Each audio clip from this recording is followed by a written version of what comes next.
નમસ્કાર. CAT 2025ના મેરિટમાં આવેલ વિદ્યાર્થીઓ માટે ચોઈસ ફિલિંગની પ્રક્રિયા ચાલુ થઈ ગઈ છે. છેલ્લી તારીખ 10 એપ્રિલ 2026 છે.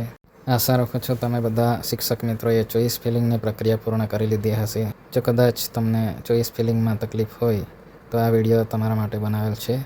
સર્વપ્રથમ વેબ બ્રાઉઝરમાં CAT ચોઈસ ફિલિંગ લખીને સર્ચ કરવું. અહીં હોમ પેજ લખેલ છે તેના પર ક્લિક કરશો એટલે આ પ્રકારની સ્ક્રીન ઓપન થશે.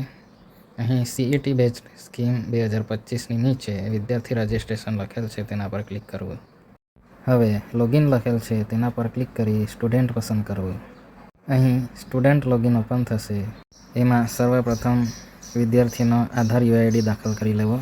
ત્યારબાદ નીચે પાસવર્ડ લખેલ છે તેમાં તમે અગાઉ રજિસ્ટ્રેશન વખતે જે પાસવર્ડ બનાવ્યો હશે તે એન્ટર કરી લેવો. આટલું થઈ ગયા બાદ લોગિન બટન પર ક્લિક કરવું. હવે આ પ્રકારની સ્ક્રીન ઓપન થશે જેની અંદર વિદ્યાર્થીની ડિટેલ્સ આપેલી હશે.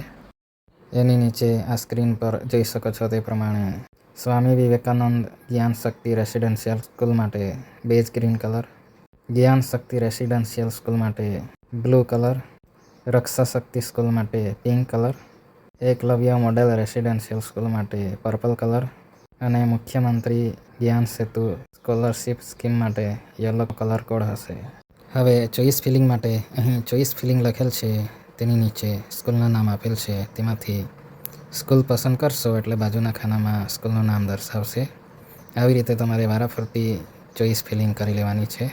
જો વિદ્યાર્થીએ સ્કૂલમાં એડમિશન ન લેવું હોય, ફક્ત મુખ્યમંત્રી જ્ઞાન સેતુ સ્કોલરશિપ યોજના પસંદ કરવી હોય તો સૌથી છેલ્લે પીળા કલરમાં જે સ્કીમ છે તેને પ્રથમ પ્રાયોરિટી આપવી. શાળા કે સ્કીમની ચોઈસ થઈ ગયા બાદ તમારે એ શાળા કે સ્કીમને ઉપર નીચે કરવી હોય તો બાજુમાં એરો માર્ક્સ આપેલા છે તેના પર ક્લિક કરીને તમે ઉપર નીચે કરી શકો છો. આટલું થઈ ગયા બાદ નીચે બાહેંધરી આપેલ છે તેના પર ટિક કરી સબમિટ પ્રાયોરિટીઝ પર ક્લિક કરશો એટલે વાલીની સંમતિ માંગવામાં આવશે. અહીં તમારે ઓકે બટન પર ક્લિક કરવું. આ રીતે ચોઈસ ફિલિંગની પ્રક્રિયા પૂર્ણ થઈ જશે. જો તમને ચોઈસ ફિલિંગની PDF જોઈતી હોય તો એક્સપોર્ટ ટુ PDF લખેલ છે તેના પર ક્લિક કરશો એટલે PDF ડાઉનલોડ થઈ જશે. વિડીયો પસંદ આવ્યો હોય તો લાઈક અને શેર કરજો અને ચેનલને સબસ્ક્રાઈબ પણ કરી લેવા વિનંતી છે. Thank you.